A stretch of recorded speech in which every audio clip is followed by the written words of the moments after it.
Greetings, fellow Mist Wanderers. My name is Steve Morgan, and this is not working for me. This is DM of the Mists, covering all things Curse of Strahd and Ravenloft. Sorry, there's one of these in my kid's dressing up box, and I just had to incorporate it somehow because it's the domain of masquerades and people wearing masks. And just to stress, this belongs to my kids, it's not mine. I didn't personally buy an owl mask. Ooh. So yes, hello, sorry. My name is Steve Morgan, as I said, this is DM of the Mists, and in today's video I'm going to talk to you about how I ran the domain of Dementlieu. If you've seen some of my other videos in the past, I have previously covered the domains of the Carnival, Folkovnia, and the Sea of Sorrows. So this is my fourth How I Ran Domain video. I have Valachan coming next. It's quite interesting. With Dementlieu, I found it was very roleplay focused, and my players only spent like a few sessions there, and I think there were probably like 3 encounters the entire time. Whereas Valachan I'm doing next is the opposite. It was just combat after combat after combat. So I'm looking forward to doing this video, but also looking forward to do Valachan next. I'd always wanted to run a big city as a DM of D&D. I was a player of Waterdeep Dragon Heist a few years ago, and that was so much fun. And I ran Lost Mine of Phandelver, mini spoiler for Lost Mine of Phandelver. It takes place in the Neverwinter, which is one of the big cities in the Forgotten Realms Sword Coast setting. And it's not written into the story, so I imagine the majority of people running Lost Mine wouldn't end up running Neverwinter, but you do hear some DMs who do. So yeah, didn't do that. And although I'd run things like Vallaki in Barovia in Curse of Strahd and Lakar in Folkovnia, don't really count because they're small. I wouldn't really say they're cities. They're big towns with, you know, their problems. They're not like grand cities where you can do tons of shopping, whereas port-a-lucine in Dementlieu totally is. I'm going to give my usual disclaimer. This video isn't one of those videos that says this is an end-to-end adventure where, you know, your players go from level 1 to level 5. This is more of an ideas dump. So I'm literally just going to tell you how I ran Dementlieu, what I included, what I did, how the story kind of got set up. Some of it may not apply to you. It may not be stuff that you can necessarily take and plonk in your campaign because it was the circumstances of how and why they went there. I'll get to the hook I used later, which, you know, is quite, the circumstances were specific to me and my group. It might even be something you can do, but hopefully there's a lot you can borrow from. Yeah, I spent a lot of time coming up with things like where what shops there are, names for mask shops, things like that really. So hopefully if you're playing Dementlieu then and watching this video, it'll take some of the sting out of the prep and help you with all that kind of stuff. Another quick disclaimer is this video assumes you have some knowledge of Dementlieu already. You maybe read the chapter, the section in Grand Masquerade to Ravenloft. Maybe you've seen some other videos. I'm not going to go deep into, you know, what the domain is about and who the Darklord is. I'll assume you kind of know that stuff. So if you don't know that stuff, then just a heads up, you might want to read that before watching the rest of this. In terms of resources, I used a lot of information from Grand Masquerade to Ravenloft. There's a Ravenloft Mist Hunters module called the Grand Masquerade. I'll put a link in the description. That was handy for giving some more flavour for the domain as a whole and for the Grand Masquerade part, which I'll get to closer to the end. And it had a few other things in there as well. I think a tea shop gets mentioned, so it's potential other place they can visit. In terms of random encounters, I struggled at first to find something that was kind of suitable, and I ended up just using what's in the Dungeon Master's Guide. They have an urban random encounters table, and I borrowed from that and reflavoured some of them, and I found some of that worked well. I'll talk more about those in a minute. Mystopedia, the Fraternity of Shadows wiki, Ravenloft wiki, all those kinds of things were godsends, really handy to get information about the domain, about what kinds of places are in the city, things like that.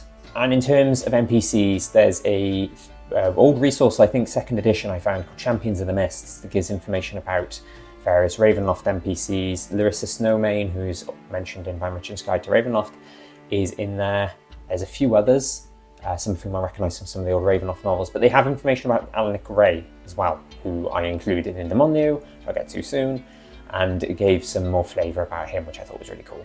For the map, I used the one from 5th edition, from Masquerade to Ravenloft. What I did was, we play on Roll20, me and my group, and what I did is I covered up all of the key that says the different locations, covered them all up individually, And then when they were told about a place or discovered a place, I would remove that.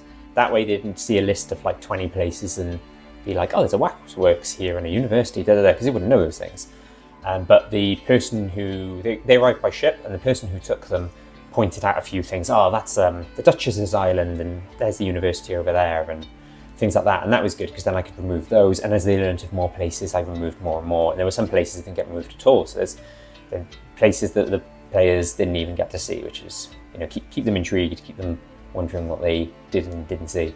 I also did the whole thing where Chateau Faux, which is is it the countryside, or is it like a location within Dementlieu? Anyway, in the older lore, there was more than just the city. There was a whole land, like the countryside.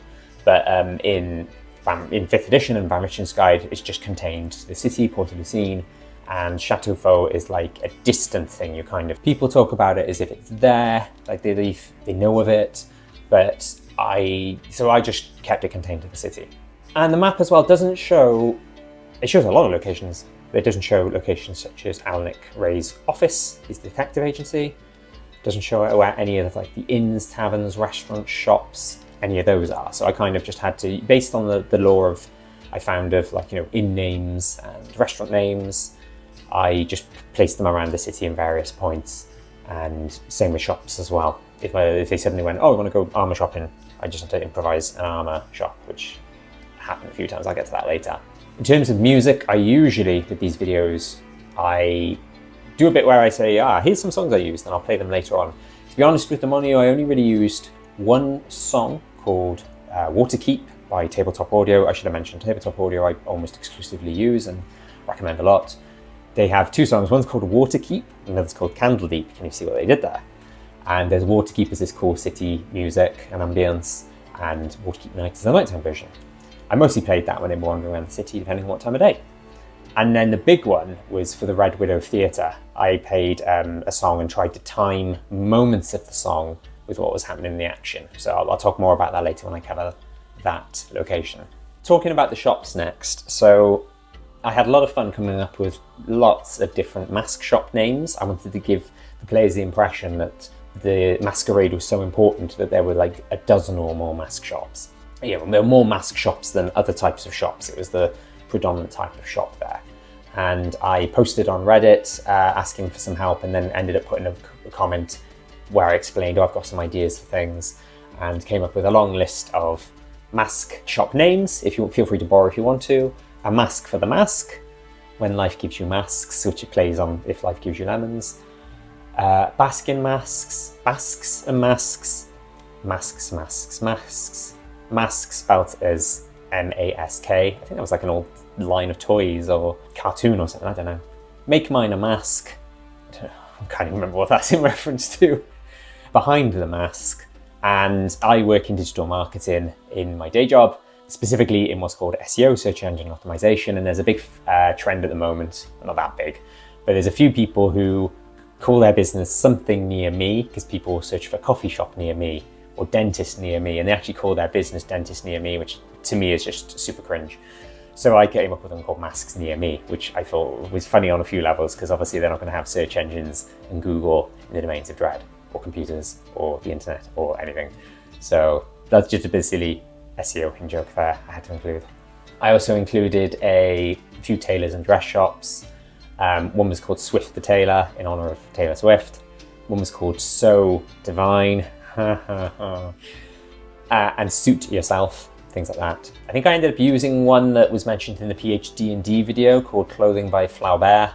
It was where they ended up getting clothes and stuff. So another nod and thank you to Dr. Bowers of PhD&D for that one. I had to improvise a jeweller's at one point. One of my players just sprung out on me saying, is everyone going to sell jewellery? And like 2 minutes later, after frantic Googling, it's like, there is now. I found like a shop name generator, D&D shop name generator, and came up with the Gold Sea Jewellers. And they wanted to sell some jewellery and buy some jewellery for the Grand Masquerade. And they also said they heard that there was going to be dancing at the Grand Masquerade. I'll talk later on about what the Grand Masquerade involved.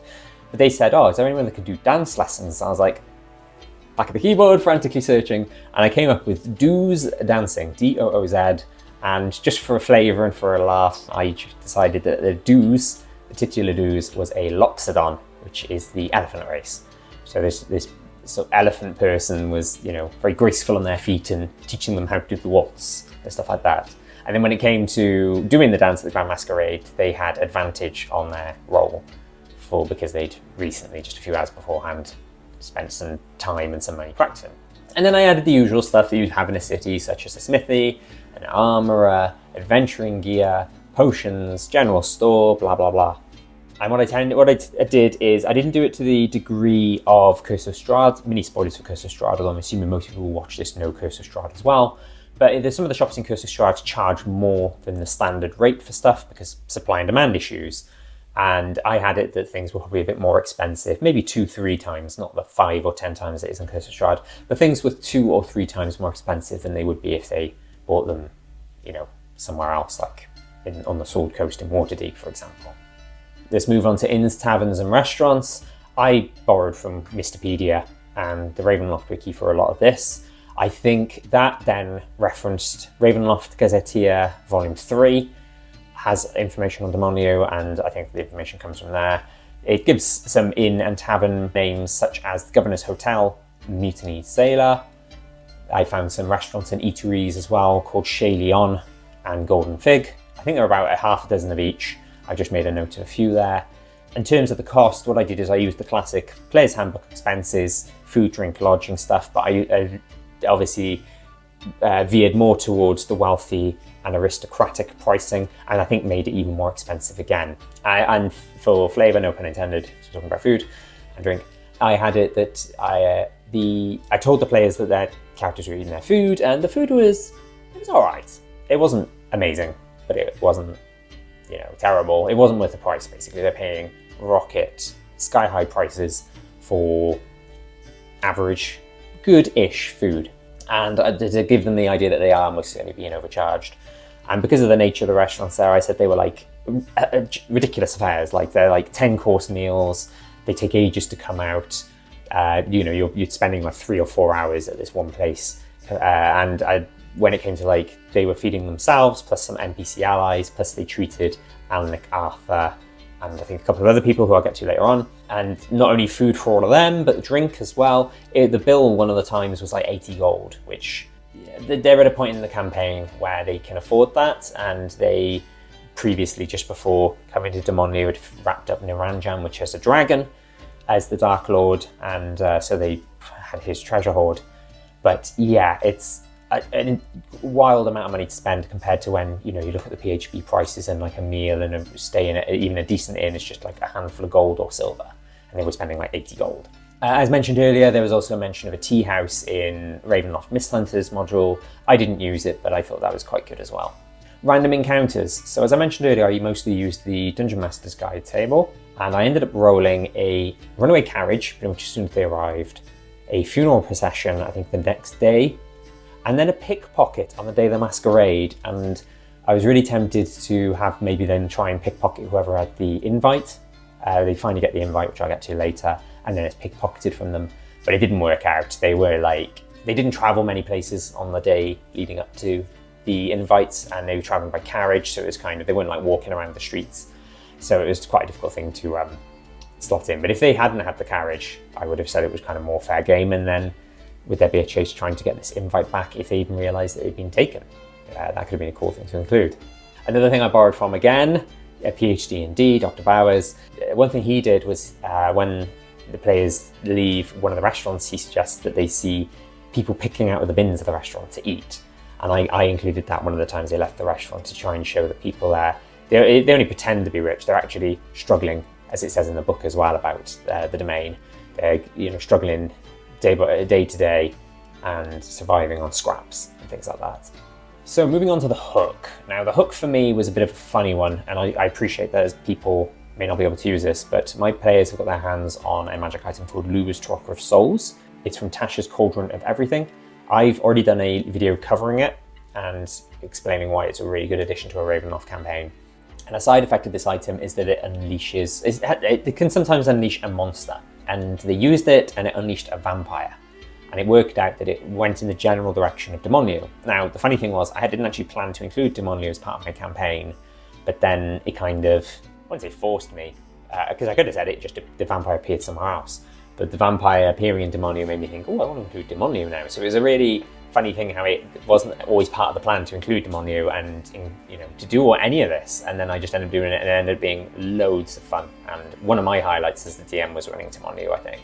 So because of the nature of how it works, they knew straight away that a monster had been released, but they didn't know where it was. So they were in the Sea of Sorrows at the time. And a couple of days later in the Sea of Sorrows, they heard rumours from somebody on one of the islands that, Dementlieu was having a tough time of things. Some person just appeared on fire because they appeared during the daytime and it was sunlight. And then ever since that happened, people have been dying. So they were like, oh no, we think it's our monster we've unleashed. So they decided once they didn't actually wrap, they did 2 trips to the Sea of Sorrows.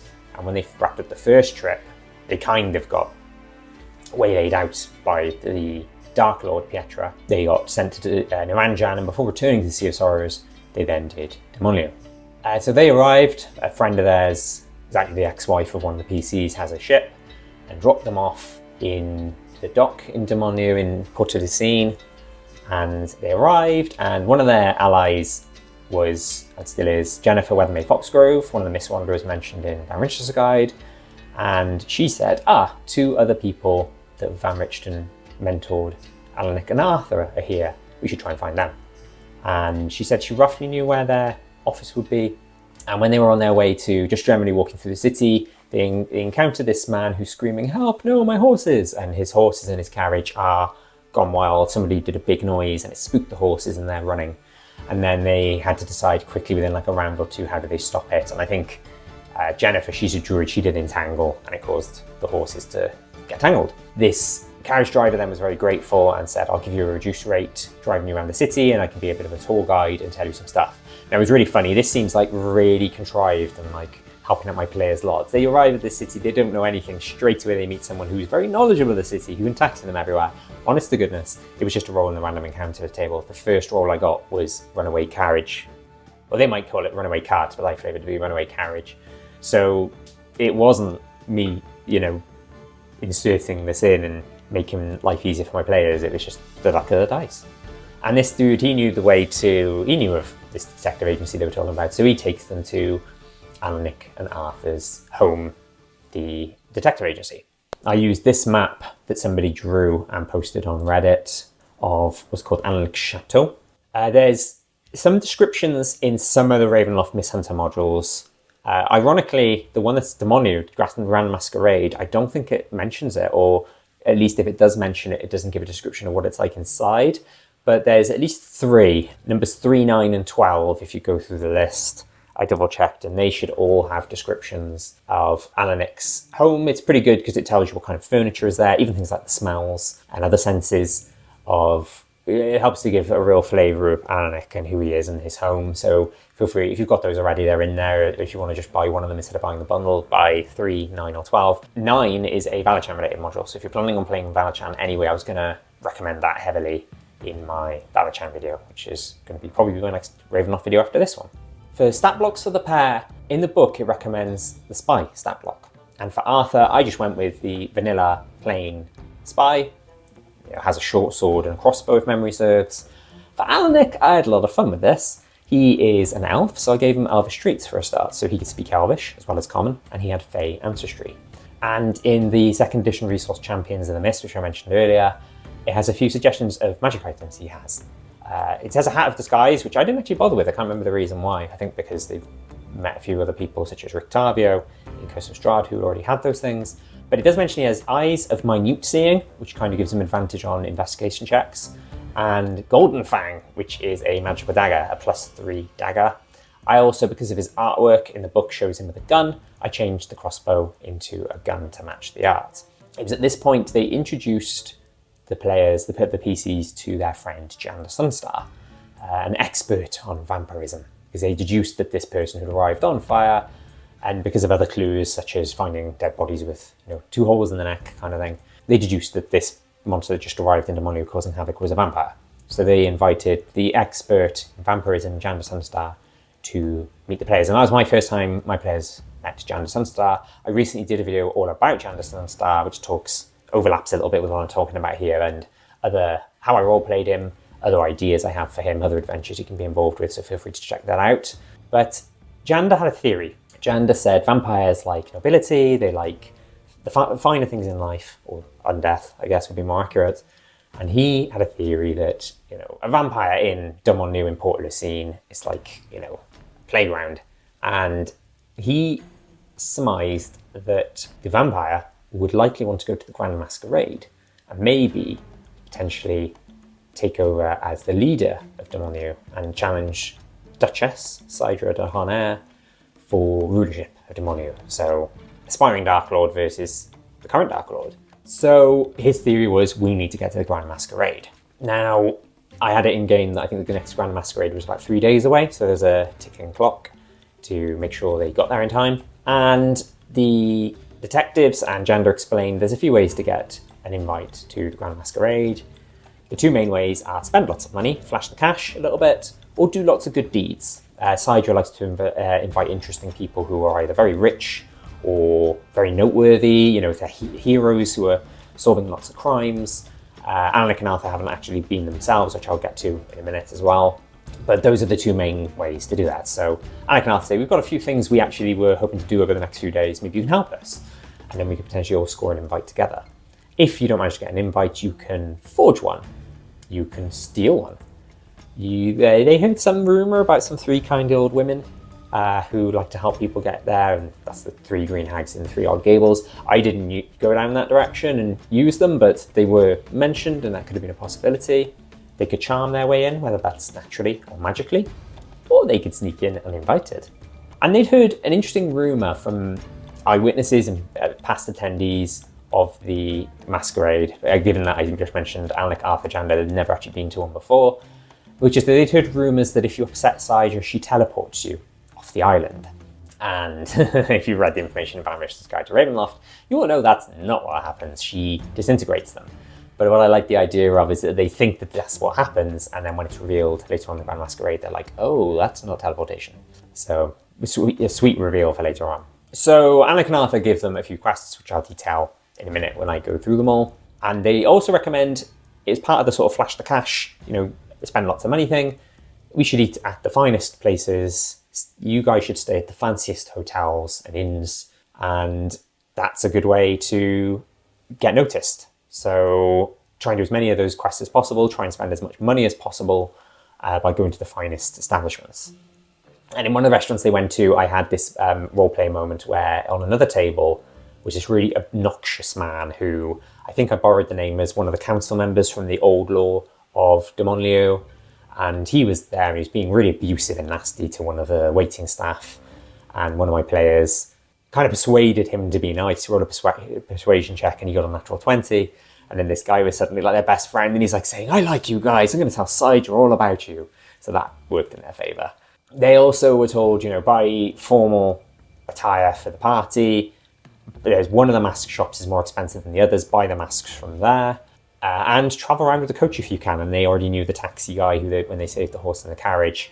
So he gave them a discounted rate as a thank you, but it was still probably more expensive than what it is in the player's handbook. Lifestyle expenses or whatever it is. They had all the fancy stuff they were doing as well, like in between.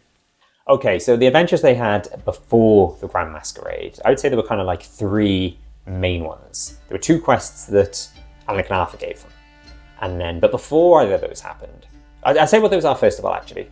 So when we get to them. So one of them was the Red Widow Theatre. There was rumours that the performance there, people were going missing afterwards. And the other one was there's a serial killer called the Midnight Slasher, which I'll get to in a minute. I made a mistake. Should actually be in Darkon, but I used it in Dementlieu. I'll explain all that when I get to that point. And try and stop and defeat her before she commits her next murder.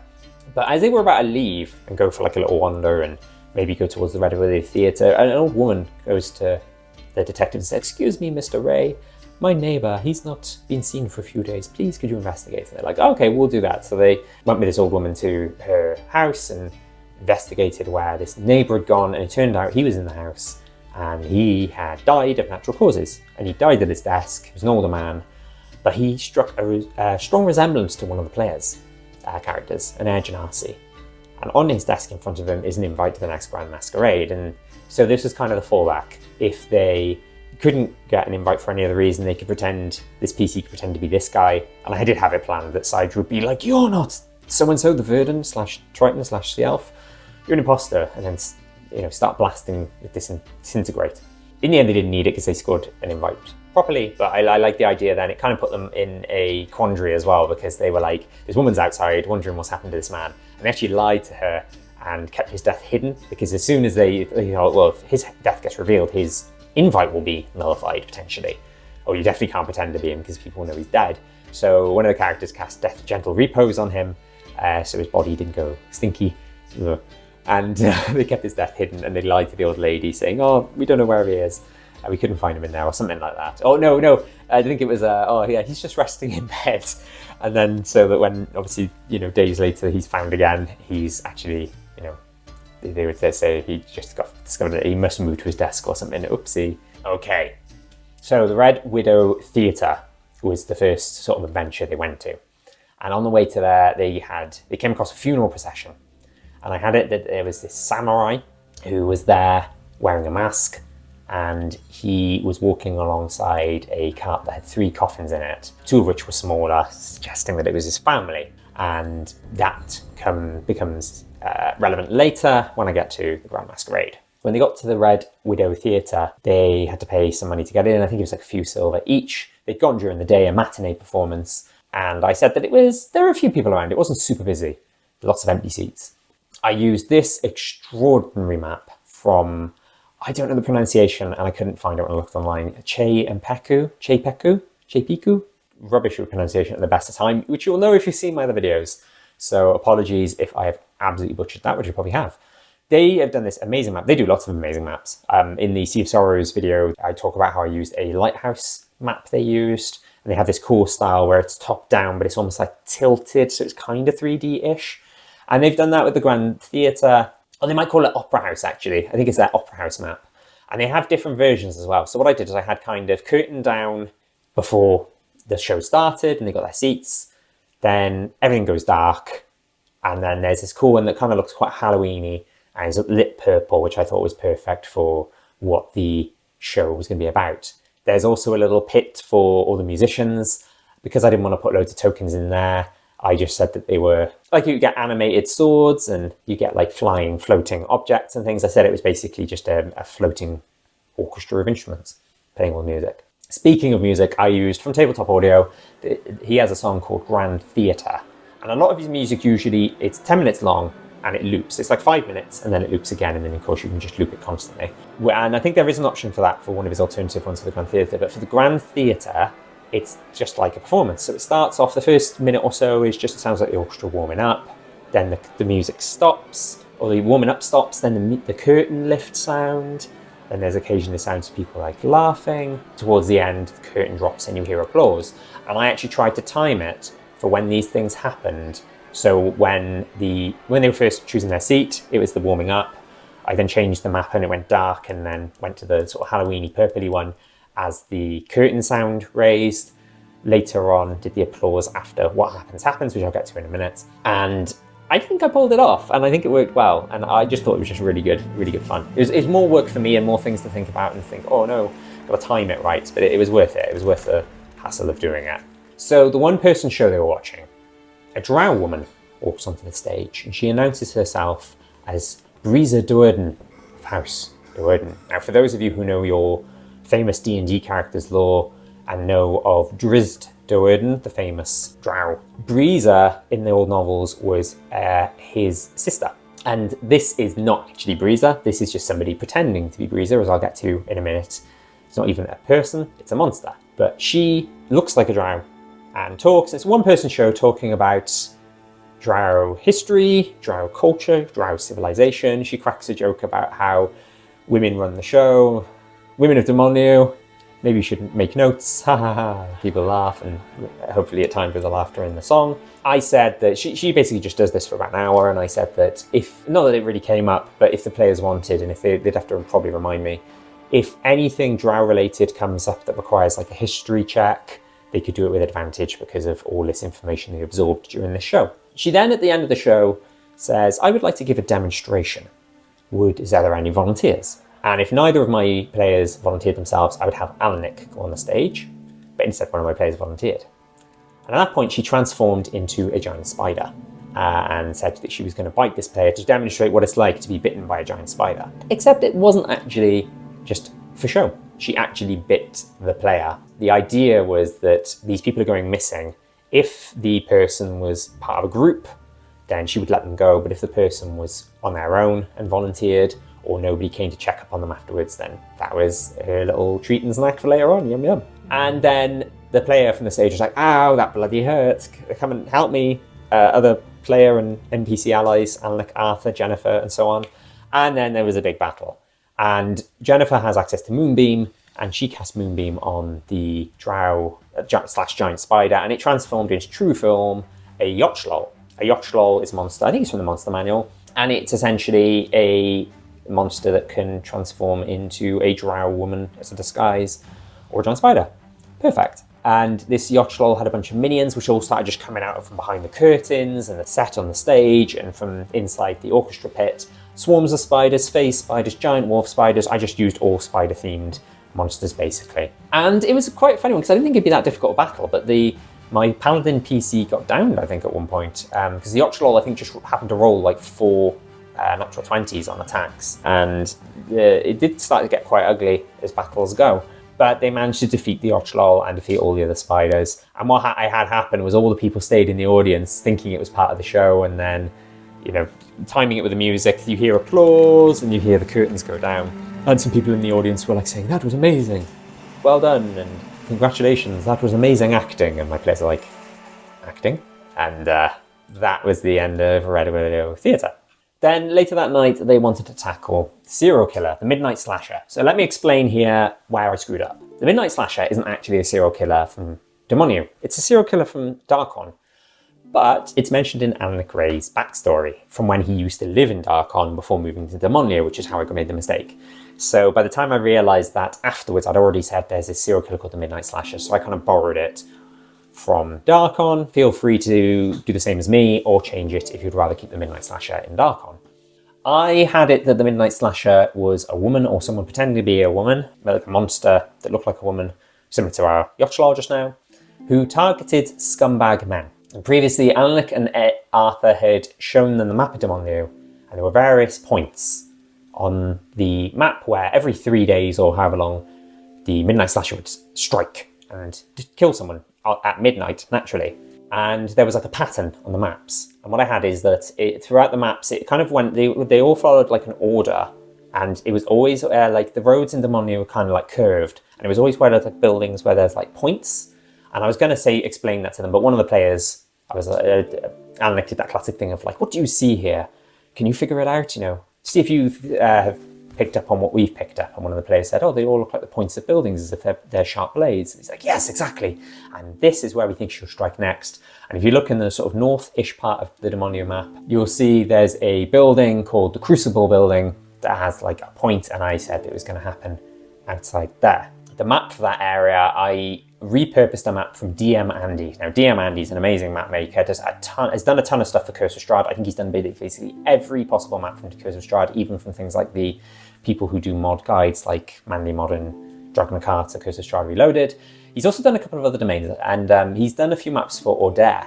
And what I noticed with one of the Ordair maps is if you cut it in half, and I only used half of it and cropped it, it's actually a junction that looks very similar to that junction on the Dementlieu map. So I had that the encounter was going to take place there. And they had a plan, is that they were going to have Jander be the bait, because Jander being a vampire is quite difficult to take down. Even though the Midnight Slasher is strong, it's unlikely she'll be able to defeat Jander. So Jander was just there as bait, and then the others would wait nearby, and then she would attack him, and then they could take her down, or try to. And then I had plans as well, like she might try and escape and stuff like that.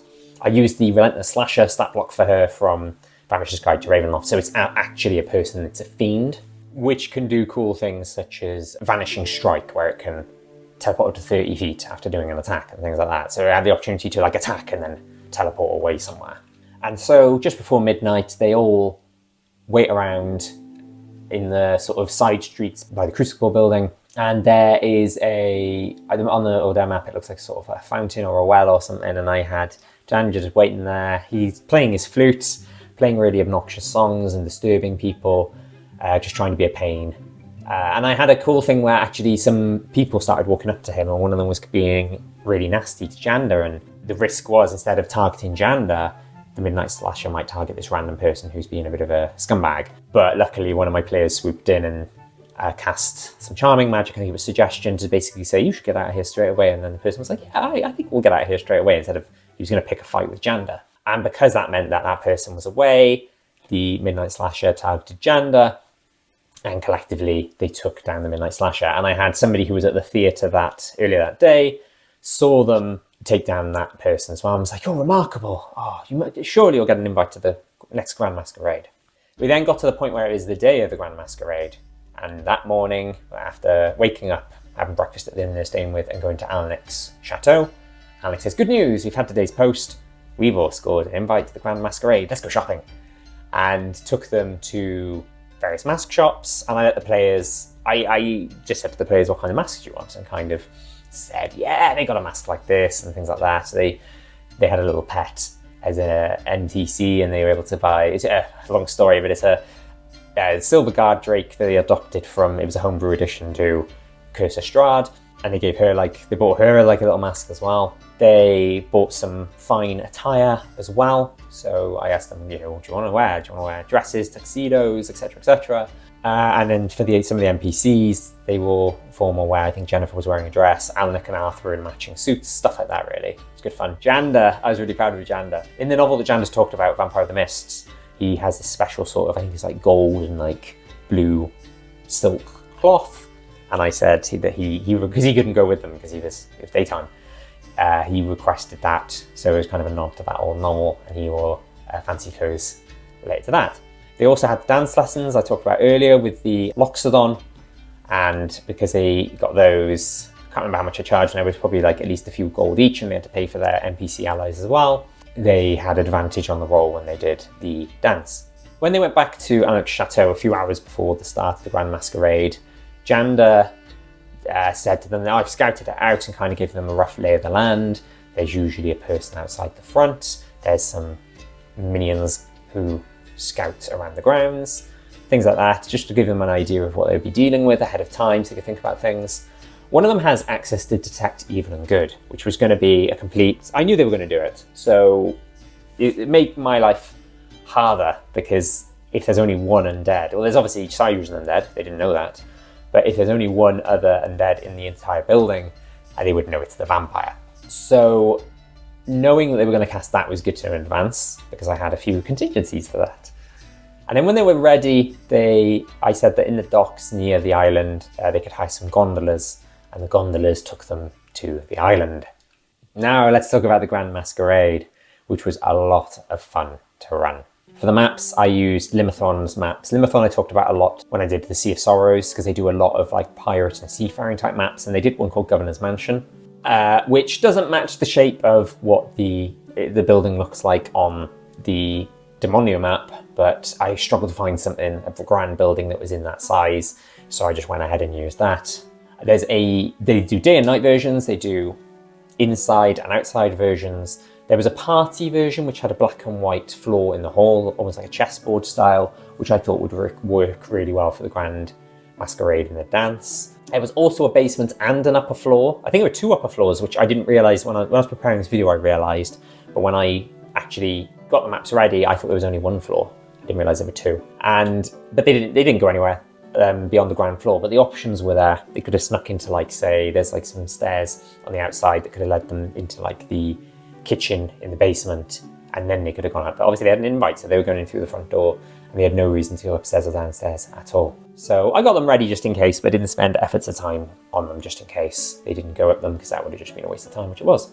In terms of minions, there was a humanoid knight on the door. I think I might have gotten that from Ravenloft Mist Hunters. I think it's like a veteran or a knight stat block. And I found some token where it was like a suit of armor with a mask. The helm of the armor looked like a mask. And that person was checking the invites. There were ghoulish servants, so they're talked about in the book. And from some of the artwork, you can see a picture of what one looks like. And I changed the tokens. Instead of the standard ghoul artwork, I used that artwork instead. I said there were a couple of statues which turned out to be gargoyles, which sprung to life when the battle happened, which I'll get to later. I also put in some things like mimics and swarms of books. Swarms of books are from Candlekeep Mysteries, but they didn't encounter them because they didn't go into other rooms or what have you. When it came to populating the Grand Masquerade, it was a lot of work, but it was a lot of fun. I think I Googled something like D&D art masquerade on Google Images, and there's a surprising amount of people who have done art of D&D characters where they're wearing masquerade masks, and I basically just turned loads of them into tokens. And a great thing as well is some people did versions with and without masks. So when I talked about during the Red Widow Theatre encounter and the Midnight Slasher encounter that they bumped into someone who saw them at both, that person on those maps didn't wear a mask, but then I used the mask version when they saw them at the Grand Masquerade, and it was someone they could talk to, someone who was like, I recognise you, yes, you're the people from the theatre, and you stopped that serial killer, didn't you? So that was really cool as well, using some tokens where now I could use their alternative version of the token where they're wearing a mask.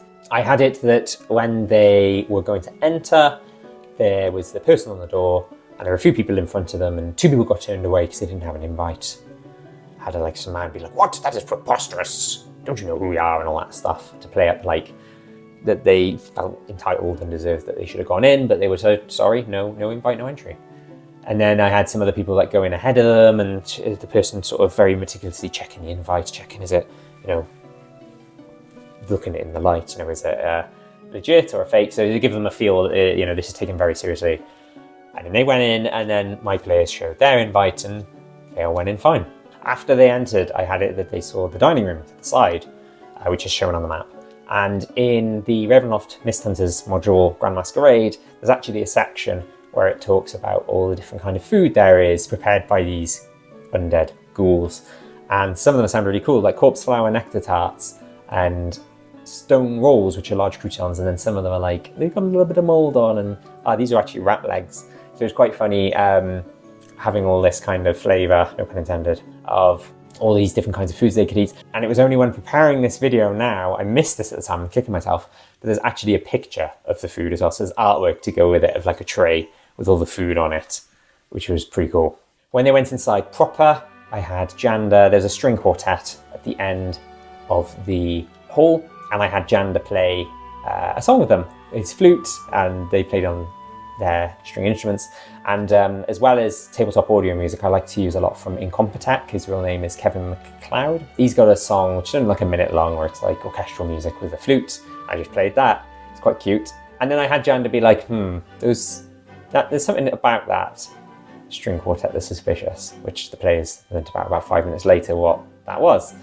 I had sort of like events as well. So I didn't want it to be that they arrive and all the NPCs are there. I wanted to keep it like feeling dynamic, feeling realistic, where there were times when I would have one of the ghoulish servants say, and introducing so-and-so, and people would walk in through the doors. And more guests would arrive later on, so that they weren't the last. The players' characters, the PCs, weren't the last ones to arrive. There would be still people arriving after them, and more people could come. And one of them was the samurai that they saw from the funeral procession. And I had people gasp and say, didn't his family all die? Something about, all that. And they heard like whispers and rumours from various people. And just some other people as well. I had like a group of people who came in, they were all wearing masks as well, just to kind of keep it busy and flowing. Where they encountered NPCs who, as I mentioned earlier, had mask and maskless versions. The one who's on the Red Widow Theatre was like, I recognise you. They recognised some people they rescued from Barovia once, who then went to Dementlieu. That was a homebrew edition I made. At that point, it was around that time they decided to cast Detect Evil and Good. And they detected a lot of undead, surprising amount, because there was Saidra above them. Who hadn't introduced herself at that point, I don't think. There were ghouls all around them, Jander, obviously. But they know the samurai was an undead, which I'll get to later if I remember. Just in case I forget to mention it, because I don't think it's in my notes, he was a revenant. And the vampire killed his family, and so he was getting revenge. And would then also assist in the fight against the vampire. And then they found that the whole string quartet were undead. Strange. And there were 2 other people in the room who were undead. And one of them was very sort of, he was a popular person, he was known by a lot of people. And the other one was very flirty, and he was like, I roleplayed him as being like, oh, you're a bit tasty, aren't you?